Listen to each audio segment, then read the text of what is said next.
The night he drove away. I still remember the sound of the car door closing. Not slammed. Not rushed. Just final.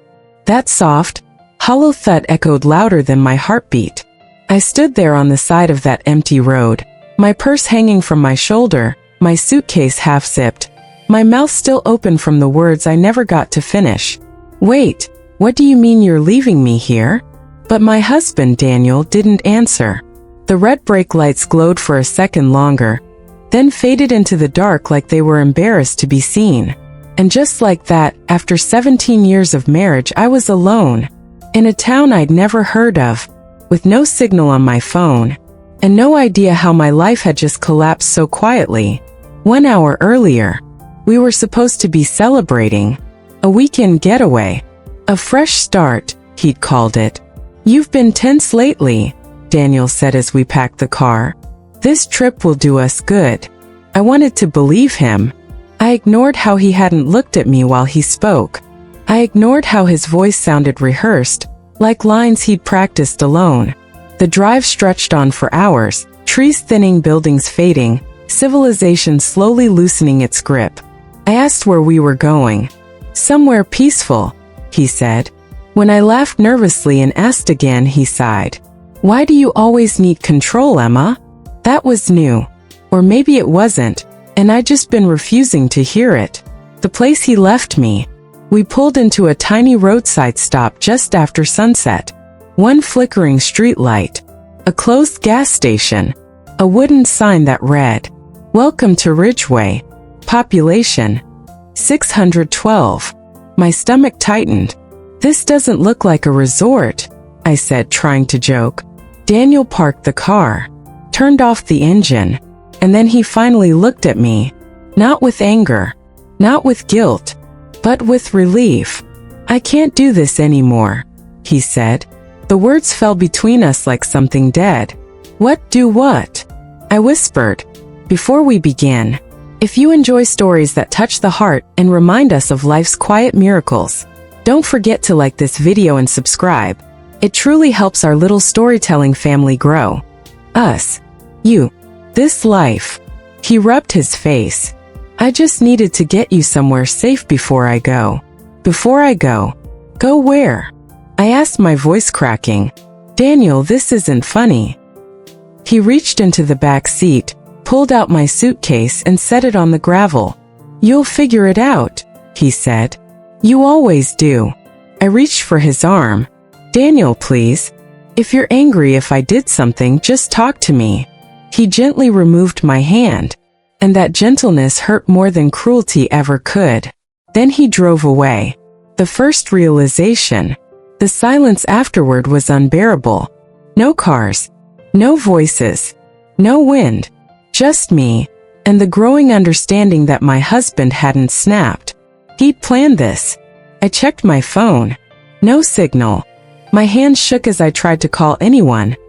My sister, my best friend, even Daniel himself. Nothing. I sat on my suitcase and cried until my chest hurt, until the stars came out, until I realized that no one was coming to save me, the stranger who watched from afar. That's when I noticed the porch light across the road. A small house. White paint peeling. Curtains drawn halfway. Someone was watching me. I froze. A man stepped onto the porch, older, maybe late 60s. Tall. Broad shoulders. Kind eyes that didn't match the hard lines on his face. He didn't rush toward me. Didn't shout. He just stood there, letting me see him clearly so I wouldn't be afraid. Ma'am, he called gently. You look like you've been left behind. That was it. That sentence broke what was left of me. I stood up, walked toward him, and said the truth I'd been too proud to admit to myself. I think my husband abandoned me. The man nodded slowly. Then, he said, you're not staying out here tonight. The first night without him. His name was Walter. He made me tea. Gave me a blanket. Didn't ask questions I couldn't answer. You can stay in the spare room, he said. No strings. No expectations. I slept with my shoes on, afraid this was all a mistake. But when I woke up, the sun was streaming through the window. And for the first time since Daniel left, I felt safe. What I didn't know yet was this: Walter wasn't just a kind stranger. He was the beginning of the truth, the keeper of secrets about my husband, and the unexpected ally who would help me rebuild my life, piece by painful piece. The man who knew too much. I woke up slowly, confused by the quiet. For a few seconds I didn't know where I was, or why my chest felt so tight. Then it all came rushing back. The road, the suitcase, the red taillights disappearing into the dark. Daniel. I sat up quickly, half expecting to see him standing in the doorway, telling me it had all been a misunderstanding. But instead I saw pale yellow walls, a quilt folded neatly at the foot of the bed, and a small wooden cross hanging above the dresser. This was real. My husband had left me. Morning after abandonment. The smell of coffee drifted through the hallway. That simple, ordinary smell made my eyes burn. Life was going on, even though mine had shattered. I walked slowly into the kitchen. Walter stood at the stove, stirring something in a pan. "Good morning," he said gently, like he didn't want to scare me. "I'm making eggs. Hope that's okay." I nodded, unsure if my voice would work. He didn't ask how I slept, didn't ask what happened. He just slid a plate toward me and said, "Eat first. Talking can wait." I hadn't realized how hungry I was until the first bite. I ate like someone who'd been underwater too long. The question that changed everything. After breakfast, Walter poured more coffee and finally spoke. "So," he said carefully, "your husband didn't just leave you, did he?" My hands froze around the mug. "What do you mean?"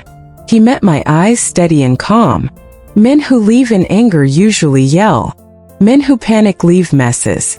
But men who plan," he paused, "they choose places like Ridgeway." A chill crawled up my spine. "You're saying he planned this?" Walter nodded once. But when I woke up, the sun was streaming through the window. And for the first time since Daniel left, I felt safe. What I didn't know yet was this: Walter wasn't just a kind stranger. He was the beginning of the truth, the keeper of secrets about my husband, and the unexpected ally who would help me rebuild my life, piece by painful piece. The man who knew too much. I woke up slowly, confused by the quiet. For a few seconds I didn't know where I was, or why my chest felt so tight. Then it all came rushing back. The road, the suitcase, the red taillights disappearing into the dark. Daniel. I sat up quickly, half expecting to see him standing in the doorway, telling me it had all been a misunderstanding. But instead I saw pale yellow walls, a quilt folded neatly at the foot of the bed, and a small wooden cross hanging above the dresser. This was real. My husband had left me. Morning after abandonment. The smell of coffee drifted through the hallway. That simple, ordinary smell made my eyes burn. Life was going on, even though mine had shattered. I walked slowly into the kitchen. Walter stood at the stove, stirring something in a pan. "Good morning," he said gently, like he didn't want to scare me. "I'm making eggs. Hope that's okay." I nodded, unsure if my voice would work. He didn't ask how I slept, didn't ask what happened. He just slid a plate toward me and said, "Eat first. Talking can wait." I hadn't realized how hungry I was until the first bite. I ate like someone who'd been underwater too long. The question that changed everything. After breakfast, Walter poured more coffee and finally spoke. "So," he said carefully, "your husband didn't just leave you, did he?" My hands froze around the mug. "What do you mean?" He met my eyes, steady and calm. "Men who leave in anger usually yell. Men who panic leave messes.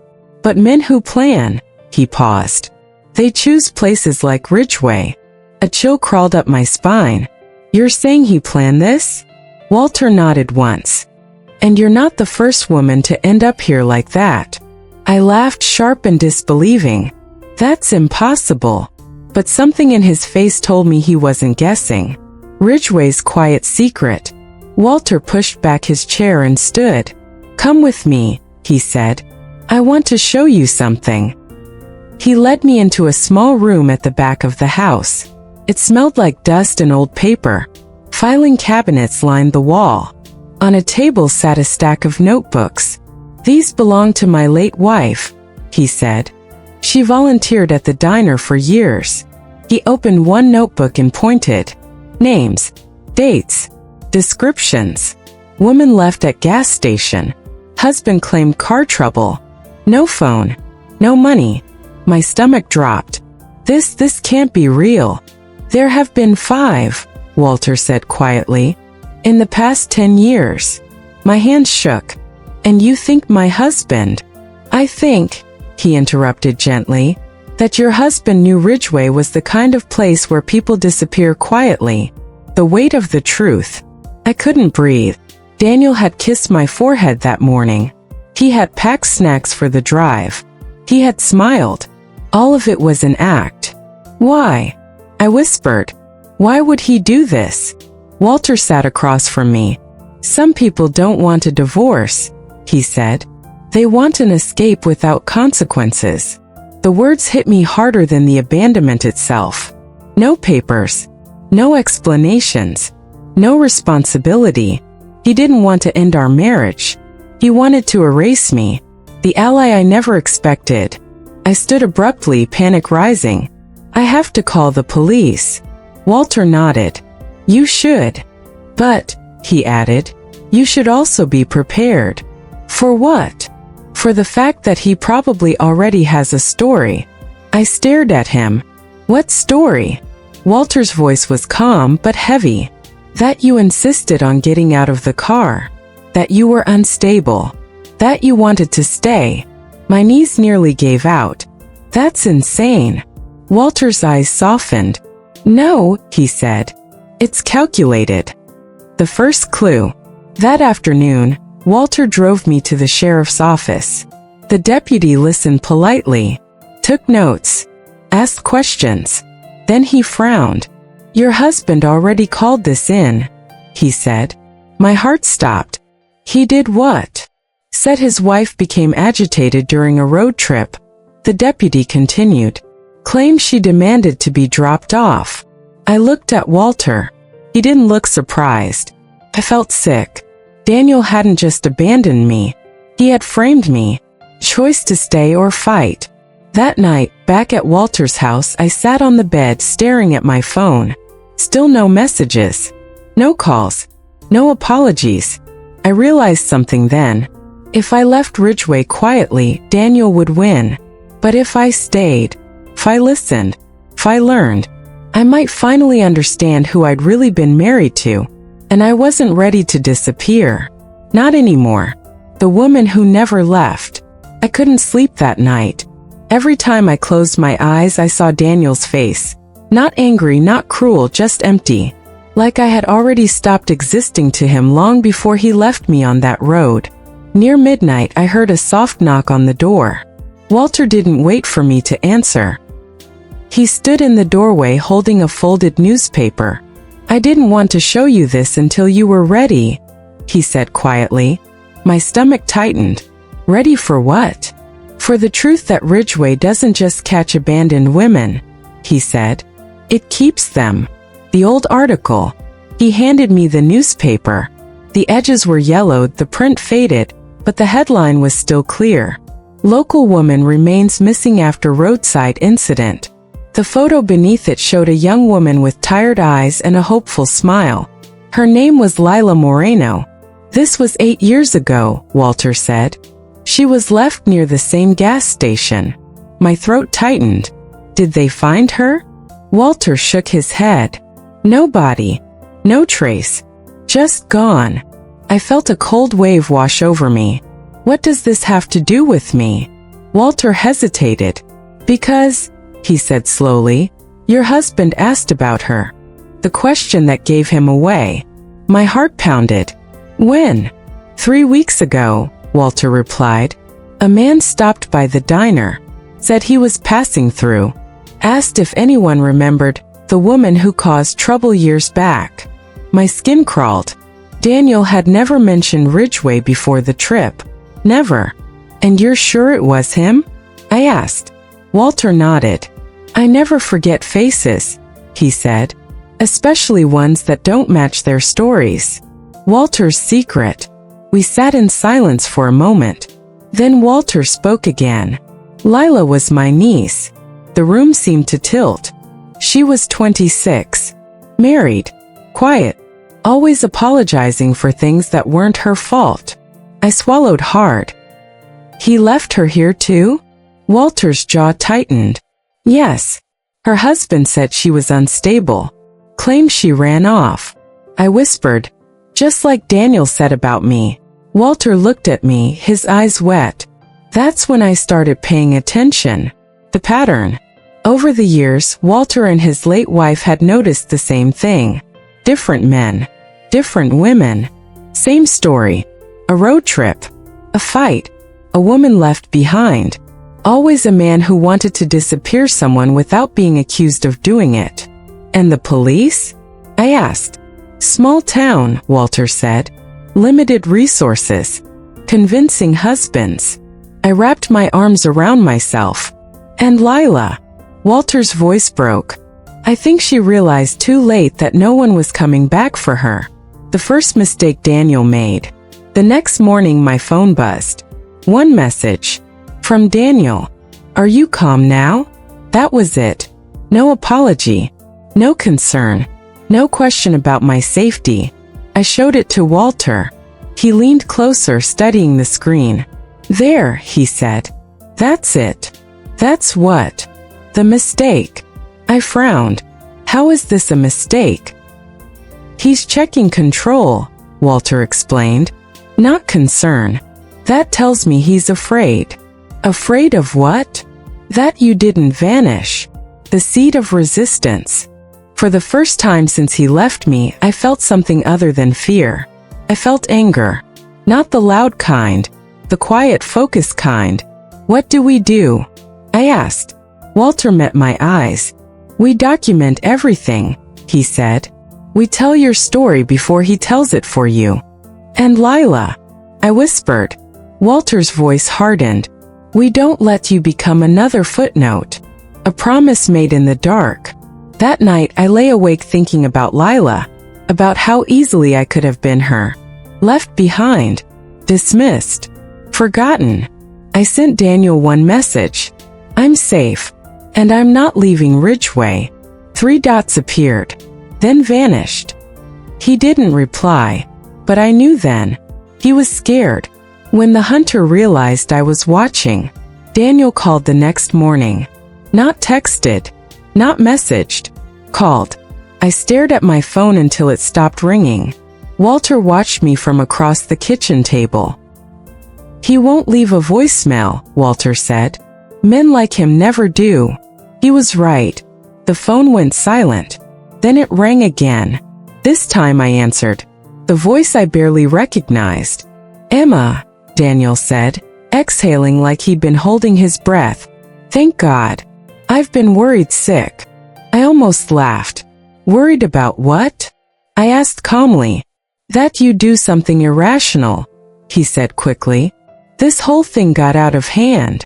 Out of hand. As if leaving me on a roadside was an accident. You told the police I demanded to be dropped off, I said. A pause. Then, I told them you were upset. That's not the same thing. Another pause. Longer. Why are you still there? He asked. There it was. Not are you safe. Not do you need help. Just why haven't you disappeared yet? The slip. I met someone, I said. Who? His voice sharpened. A man who knew Lila Moreno. The silence on the line was absolute. Then Daniel spoke again, slower this time. You shouldn't be talking to people about that, he said. My hands went cold. How do you know her name? I asked. Another pause. Then he sighed. You're imagining patterns that aren't there. But his voice had changed. The calm was gone. The past he forgot to erase. After the call, Walter made several phone calls of his own. Old friends. Retired officers. A former clerk from the county courthouse. By evening we had something Daniel never expected. A record. Not criminal. civil, 3 previous divorce filings, all withdrawn, all involving women who later left voluntarily. One name made my stomach drop. Lila Moreno. Daniel had lived in her city once, 8 years ago. He's done this before, I whispered. Walter nodded. And he thought you'd never find out. Daniel returns. That night, a car pulled into Walter's driveway. Headlights off. Engine idling. Walter looked out the window. He's early, he said. My heart raced. He's what? He's coming to finish what he started, Walter replied calmly. I stepped outside before Walter could stop me. Daniel stood by the car, his hands raised like he was approaching a wild animal. Emma, please, he said softly. Let's talk. I stayed where I was. You came to make sure I was still controllable, I said. His face tightened. You're scaring yourself, he said. This man is filling your head. You mean Walter? I asked. Lila's uncle? Daniel flinched. Just slightly. But it was enough. The mask falls. You were supposed to go home, he snapped. You weren't supposed to dig. I smiled for the first time since he left me. And you weren't supposed to come back, I said. His eyes darkened. You think anyone will believe you? He asked. You have no money. No witnesses. Walter stepped beside me. You're wrong, he said. Lights flashed at the end of the road. A sheriff's car. Daniel turned, panic flickering across his face. What is this? He demanded. A statement, Walter replied. From 2 women who survived. Daniel looked at me then, not with anger, with fear. The moment I took my power back. As the deputy approached, I realized something. Daniel didn't abandon me because I was weak. He abandoned me because he thought I was easy to erase. And he was wrong. The ally who helped me become myself again. Daniel didn't fight when the deputy asked him to step aside. That's what surprised me the most. No shouting. No pleading. Just that same hollow calm I'd lived beside for 17 years. But this time it didn't protect him. It exposed him. When the story finally changed, the sheriff's office didn't arrest Daniel that night. Not yet. But they did something far more dangerous to him. They listened. They listened to Walter. They listened to me. And then 2 days later, they listened to another woman. Her name was Rachel. She drove 6 hours when she heard about Ridgway on the news. She stood in the same room where I once felt small and said, he left me at a rest stop in Arizona, told police I was unstable. I believed him. She wasn't unstable. She was just erased. Until now.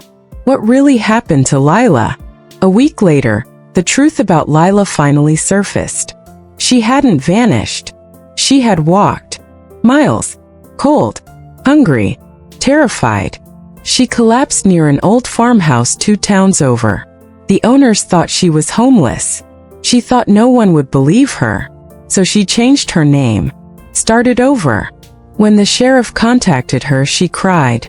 Not from fear, but relief. I thought I didn't matter, she said. Walter held the phone with shaking hands. His niece was alive. Daniel's pattern exposed. With 3 women telling the same story, Daniel's carefully built image collapsed. The calm husband, the patient man, the one who tried his best, gone. He wasn't charged with abandonment. He was charged with fraud, false reporting, and emotional abuse documented across state lines. But more importantly, he lost control of the narrative. And men like him cannot survive that. The ally I never expected. On my last night in Ridgway, I sat on Walter's porch, wrapped in the same blanket from my first night. I don't know how to thank you, I said. Walter smiled softly. You already did, he replied. You stayed. He looked out at the road where so many women had been left behind. Sometimes, he said, being an ally doesn't mean rescuing someone. It means believing them long enough for them to rescue themselves. Going home but not back. I didn't go back to my old life. I didn't rush into forgiveness or revenge. I filed for divorce. I told the truth, publicly, calmly, without shame. And something incredible happened. People listened. Women wrote to me. Men apologized for things they hadn't realized they'd done. And for the first time in my life, I wasn't defined by who left me. I was defined by who I became after. The lesson I carry with me: if you ever find yourself abandoned, emotionally or physically, hear this. Being left does not mean you were disposable. It means someone was afraid of your voice. And sometimes, in the strangest places, you'll find an unexpected ally. Someone who helps you remember who you were before you were silenced. Final words. I was left on a roadside, but I found my strength. And I walked forward, not alone, not forgotten, and never invisible again.